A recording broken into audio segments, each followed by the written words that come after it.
selamat datang di channel Teman Tidur. Di channel ini seperti biasa saya akan kembali lagi dengan membawakan sebuah kisah misteri yang tentunya semoga saja dapat menemani aktivitas kalian semua. Yuk, daripada kita lama-lama langsung saja kita masuk ke dalam ceritanya. Pagi itu langit mendung. Di pinggir desa, rumah tua berdinding kayu milik keluarga Margo tampak kusam dan nyaris roboh. Margo baru saja pulang dari ladang dengan seikat singkong di punggung. Tubuhnya lelah, bajunya lusuh, dan tangan kirinya terluka karena terkena sabit. Di dapur, istrinya, Sumarni, sedang menanak nasi dengan kayu bakar seadanya. Anak mereka, Giman, duduk di depan rumah sambil menatap kebun mangga milik Juragan Dharma di seberang jalan. Beberapa buah mangga jatuh bergelimpangan di tanah, sebagian membusuk. "Pak, itu mangganya jatuh banyak banget," ujar Giman pelan Margo, mengangguk. "Kalau diizinkan, bisa kita bikin rujak. Tapi jangan dipetik, nanti ribet urusannya." Giman hanya diam. Tapi saat Margo masuk ke belakang, anak itu diam-diam menyelinap ke kebun. Ia hanya mengambil 2 buah mangga yang benar-benar sudah jatuh ke tanah. Belum sempat kembali ke rumah, suara teriakan membahana dari arah warung depan. "Heh! Dasar anak maling! Ngambil mangga seenaknya aja." Ternyata yang melihat adalah Rudi, anak bungsu Juragan Dharma. Giman langsung gemetar. "Ini mangga jatuh, Mas. Saya nggak metik." Tapi Rudi tak peduli. Ia menarik telinga Giman dan menyeretnya ke halaman rumah Juragan. Dalam hitungan menit, puluhan warga berdatangan. Juragan Dharma berdiri di depan rumahnya sambil menunjuk-nunjuk. "Giman, beginilah kalau miskin. Udah numpang hidup di desa ini, masih juga nyolong. Baru anaknya, besok emaknya ikut-ikutan minta beras." Sumarni yang mendengar keributan langsung berlari ke lokasi. Ia mencoba membela anaknya, tapi Rudi justru melemparkan tomat busuk ke arah wajahnya. "Makanya kalau ngemis jangan nyuruh anak. Dasar miskin nggak tahu diri," ejek Rudi. Sumarni hanya bisa menangis. Sementara warga hanya menonton tanpa ada yang membela. Beberapa justru tertawa kecil. Margo datang terlambat. Ia menarik Giman dan menenangkan istrinya, tapi tatapannya kosong. Wajahnya tidak marah, tapi matanya tajam seperti menahan sesuatu yang lebih dalam dari sekadar kecewa. "Cukup, kita pulang," ucap Margo pelan. "Tunggu," seru Juragan Dharma. "Saya nggak mau lihat kalian ngemis lagi ke toko saya. Mulai hari ini, saya larang keluarga kalian dekat-dekat rumah saya." Tak ada yang menjawab. Margo hanya menunduk, lalu menggandeng anak dan istrinya meninggalkan kerumunan. Malamnya, setelah makan seadanya, Margo duduk di teras rumah. Hujan rintik mulai turun. Ia memandang ke arah sawah, lalu ke arah rumah besar Juragan Dharma yang masih terang benderang. "Kita harus pergi dari sini," ucap Margo tiba-tiba. Sumarni kaget. "Pergi kemana, Pak?" "Kemana aja. Yang penting keluar dari desa ini. Aku nggak mau Giman tumbuh di tempat yang nggak adil. Tapi kita nggak akan pergi dengan tangan kosong. Kita bawa semuanya.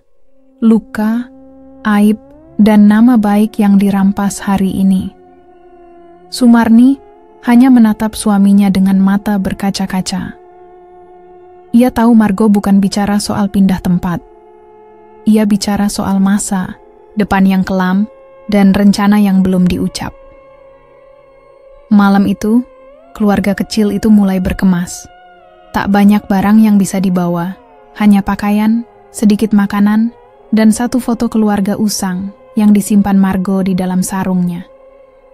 Sebelum meninggalkan rumah, Margo menulis 1 kalimat di dinding kayu yang nyaris lapuk. "Yang hina belum tentu binasa." Tanpa menoleh lagi, mereka melangkah ke dalam gelapnya malam. Perjalanan jauh membawa keluarga Margo ke sebuah kampung nelayan di luar Pulau Jawa. Namanya Kampung Beting, tempat terpencil yang warganya hidup dari laut dan tambak. Di sanalah Margo menetap bersama Sumarni dan Giman. Mereka menyewa bilik kecil di belakang rumah seorang janda tua. Lalu mulai dari nol, Margo jadi kuli angkut ikan di pelabuhan. Sumarni membantu membersihkan hasil laut, Sementara Giman ikut bersekolah di madrasah terdekat. Mereka tak pernah menyebut asal-usul mereka. Nama pun diganti. Margo dikenal sebagai Pak Gino. Sumarni jadi Bu Sari. Dan Giman memakai nama panggilan Gilang. Setiap malam, setelah bekerja, Margo menyendiri di makam tua di pinggir pantai. Di sana, ada seorang kakek misterius bernama Mbah Ramli, penjaga makam yang jarang bicara dengan siapapun. Orang-orang kampung menyebutnya aneh, bahkan ditakuti. Tapi Margo merasa ada sesuatu yang membuatnya tertarik. "Sampeyan bukan orang sini, kan?" tanya Mbah Ramli suatu malam.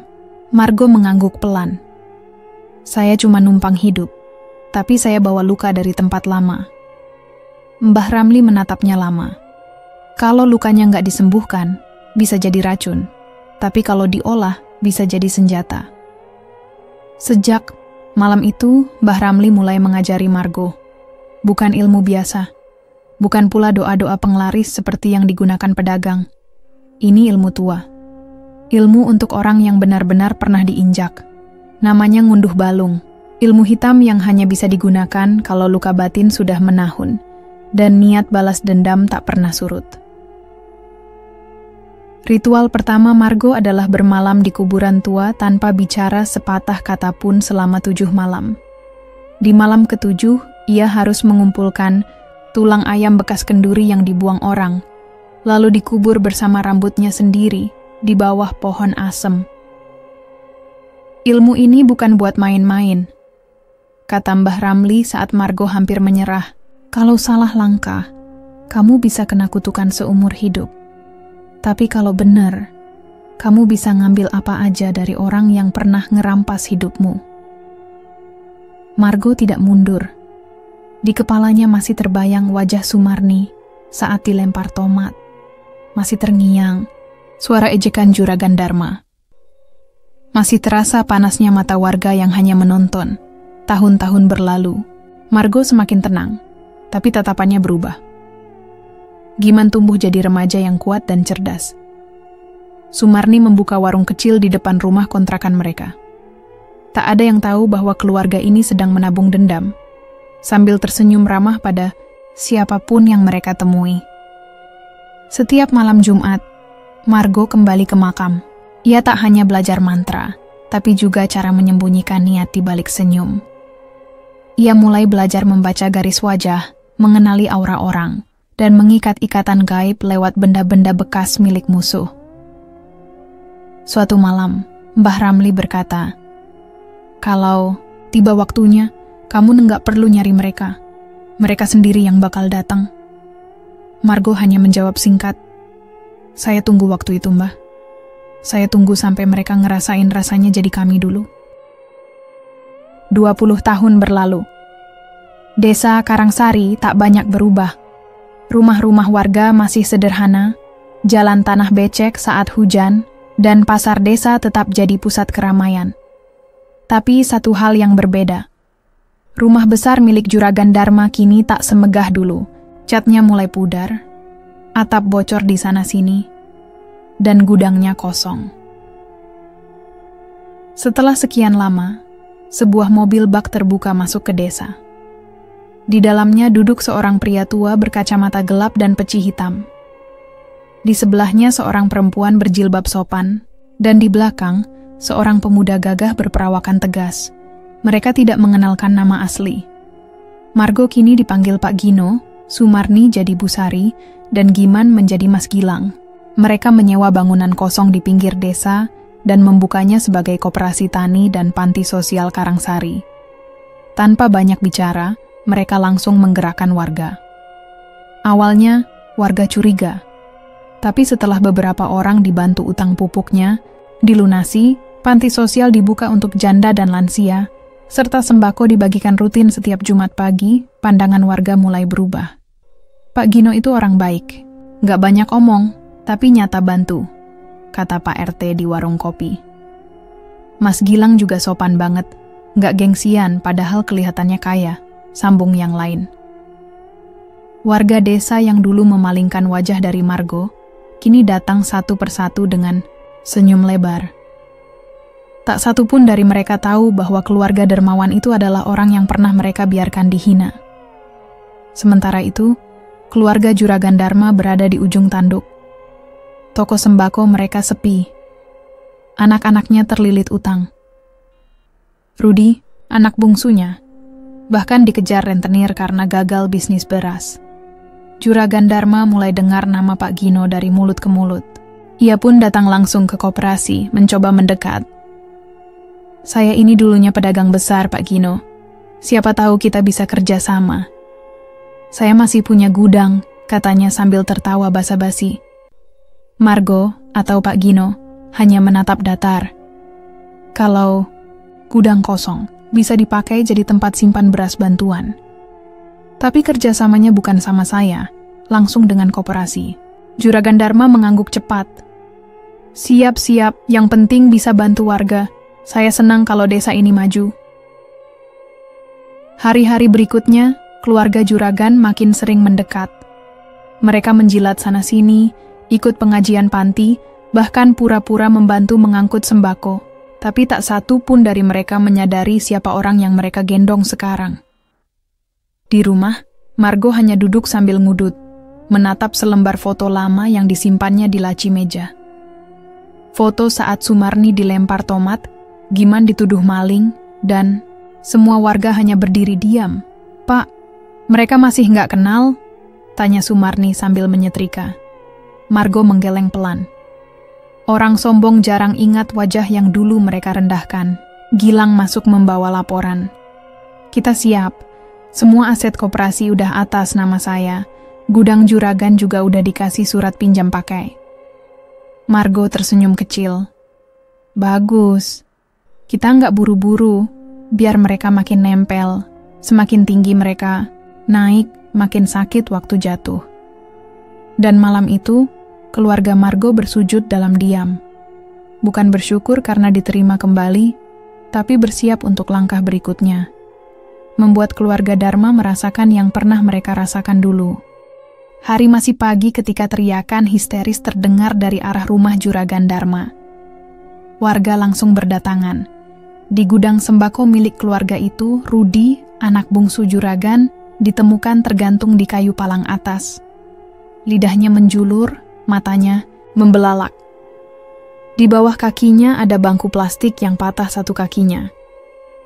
Polisi datang. Mereka bilang, Rudi kemungkinan besar bunuh diri. Tapi warga mulai bisik-bisik, karena malam sebelumnya ada yang dengar Rudi teriak-teriak sendiri. Katanya minta maaf sama seseorang. Aku nggak sengaja, aku cuma nurut ayah.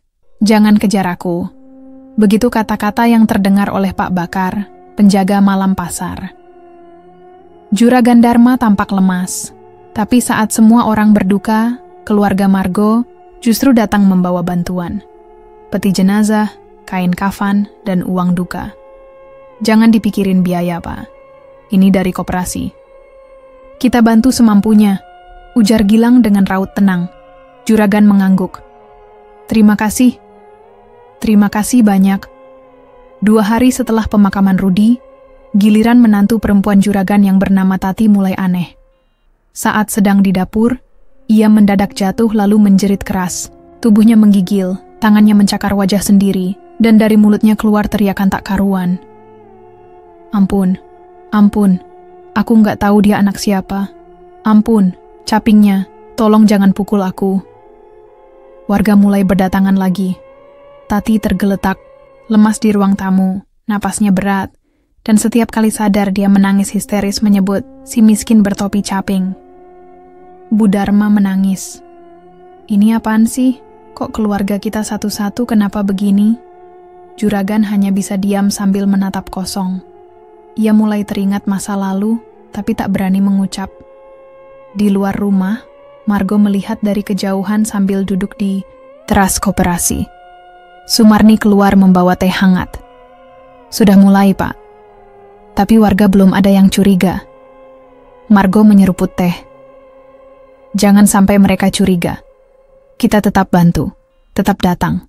Biar mereka pikir kita ini malaikat. Hari-hari berikutnya, Gilang rutin menjenguk Tati. Ia bawa jamu, buah, dan bahkan undang ustaz untuk ruqyah. Saat ruqyah dimulai, Tati langsung menggeliat dan muntah darah hitam. Ustadz hanya geleng-geleng. Ini bukan sakit biasa. Ini kena kiriman. Dan kuat, katanya. Tapi tak ada yang berani menuduh siapa-siapa. Margo dan keluarganya tetap tampak sebagai pihak yang paling peduli.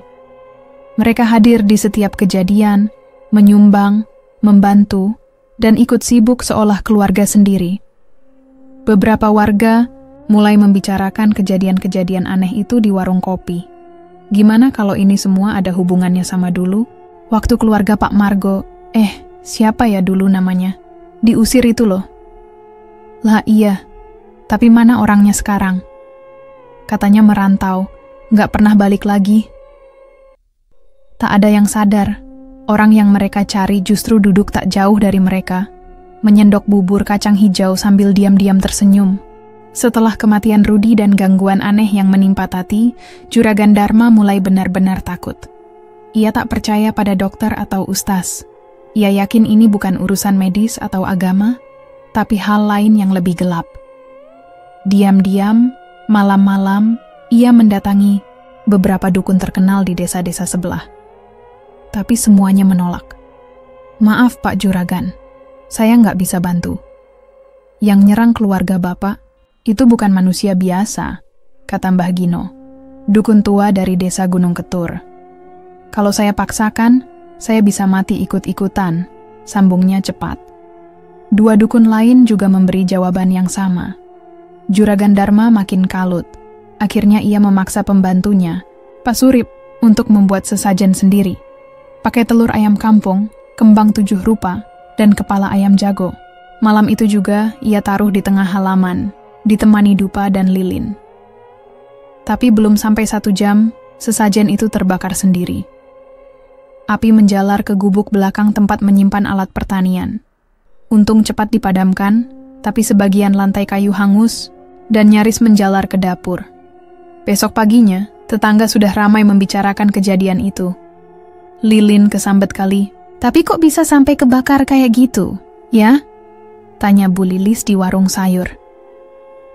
Di rumah, Juragan Dharma semakin terlihat kacau. Tubuhnya mulai menunjukkan tanda-tanda aneh. Kulitnya mengelupas seperti luka bakar, tapi tanpa rasa panas. Badannya membengkak di beberapa bagian dan mulai bau seperti bangkai, padahal ia masih hidup dan bisa bicara. Bu Dharma menangis terus, sementara anak sulung mereka, Raka, mulai menyendiri di kamar. Dalam keadaan sakit, Juragan sempat memanggil Gilang ke kamarnya. Ia menggenggam tangan Gilang dengan sisa tenaganya. Kamu baik ya, bantu keluarga saya. Tapi, saya tahu siapa kamu sebenarnya. Gumamnya lemah. Gilang hanya menatap, tak berkata. Tangannya tetap digenggam, tapi wajahnya datar. Saya sudah salah. Waktu itu saya hina satu keluarga, saya usir mereka. Saya bikin hidup mereka kayak neraka. Sekarang saya neraka itu datang ke saya. Ya? Juragan Dharma mulai menangis. Air matanya bercampur lendir dari matanya yang membengkak. Saya mohon, cukup saya aja. Jangan istri saya, jangan anak saya. Gilang menarik tangannya pelan. Ia berdiri dan menatap Juragan dengan pandangan dingin. Saya cuma bantu karena saya diajari untuk nolong orang. Bapak juga dulu ngajari saya soal dunia ini keras. Saya belajar banyak waktu itu. Juragan tertegun. Mulutnya bergerak-gerak, tapi tak bisa berkata-kata lagi. Saat Gilang keluar dari kamar, suara erangan pelan terdengar di belakangnya. Erangan itu berubah jadi jeritan, lalu hening. Malam itu, tubuh Juragan makin rusak. Aromanya menyebar ke seluruh rumah. Bahkan tikus pun tak mau mendekat. Warga yang tahu kondisi Juragan mulai bicara. Ada yang nenggak beres. Ini bukan penyakit biasa, ini semacam kutukan. Tapi tetap tak ada yang mengaitkannya dengan keluarga Margo yang kini disebut dermawan besar. Margo dan keluarganya masih terus datang memberi bantuan. Tapi diam-diam, mereka mencatat, satu lagi sudah jatuh. Pagi itu, warga desa Karangjati dikejutkan oleh kabar yang cepat menyebar. Rumah Juragan Dharma habis, tinggal abu dan puing hitam yang masih mengepul. Tak ada api yang terlihat semalam, tak ada suara ledakan, tapi rumah besar yang dulu berdiri, megah itu kini lenyap. Petugas desa datang, tapi mereka pun bingung, tidak ada tanda-tanda kebakaran biasa. Genteng dan tiang yang semestinya sulit terbakar, ikut jadi debu. Yang aneh lagi, di dinding yang tersisa sebagian, ada tulisan besar dari arang. Dosa dihitung, dendam dituntaskan. Warga berkumpul, bisik-bisik, menyebar. 4 mayat ditemukan dalam kondisi yang sulit dikenali. Tubuh melepuh, kulit terkelupas, mata terbuka lebar seperti ketakutan. Ini bukan kebakaran biasa. Ini kayak rumah itu habis disedot sesuatu. Gumam Pak RT, bingung. Bu Lilis, yang dulu sempat mencibir keluarga Margo, kini malah duduk gemetar di teras warungnya. Dia teringat wajah Gilang, yang terakhir dilihat 2 hari lalu, waktu membawakan bantuan sembako ke balai desa. Setelah itu, tak ada lagi yang melihatnya, juga tidak ada kabar dari Margo dan istrinya. Panti sosial dan koperasi yang mereka bangun mendadak kosong. Semua isi kantor hilang, hanya meja kayu dan kursi plastik yang tersisa. Kayaknya mereka pergi lagi, kata Pak Kadus, setengah berbisik. Beberapa orang coba mencari keluar desa, tapi tidak ada hasil. Tak ada mobil keluar, tak ada kereta ditumpangi atas nama mereka, yang tersisa hanyalah cerita. Cerita tentang keluarga miskin yang dulu dihina, lalu menghilang, dan tiba-tiba kembali jadi penolong, sebelum semuanya runtuh satu persatu. Warga makin jarang lewat depan bekas rumah Juragan Dharma. Setiap malam Jumat, katanya, dari puing itu sering terdengar suara gamelan pelan, seperti suara orang hajatan, tapi tak ada satupun orang di sana. Kalau dengar suara itu, mending balik kanan aja. Jangan nekat ngintip, kata seorang warga tua sambil menyalakan rokok. Desa Karangjati kembali sepi. Tapi bekas dendam yang pernah ditanam di sana, jelas masih terasa, meski tak terlihat. Waktu berjalan, desa Karangjati memang tetap ada di peta, tapi banyak yang memilih pindah. Warga yang tersisa hidup lebih tenang, tapi juga lebih hati-hati bicara. Rumah bekas Juragan Dharma dibiarkan kosong. Tak ada yang berani bangun lagi di atas tanah itu. Bahkan rumput pun enggan tumbuh. Orang-orang luar yang datang cuma dengar desas-desus. Tentang keluarga kaya yang habis tak bersisa.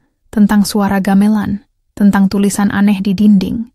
Tapi mereka tak benar-benar paham apa yang terjadi. Bagi warga lama, itu bukan sekadar cerita, itu peringatan. Keluarga Margo, tak ada yang tahu kemana mereka pergi. Nama pun tak pernah benar-benar diketahui. Tapi satu hal yang semua orang ingat, senyum tenang mereka saat membantu, dan tatapan kosong mereka yang sulit dijelaskan. Kini, setiap kali ada warga yang mulai sombong, yang meremehkan orang kecil, yang merasa tak akan jatuh, mereka akan diingatkan. Satu kalimat, hati-hati sama orang yang nggak punya apa-apa. Soalnya, kadang mereka cuma lagi ngitung.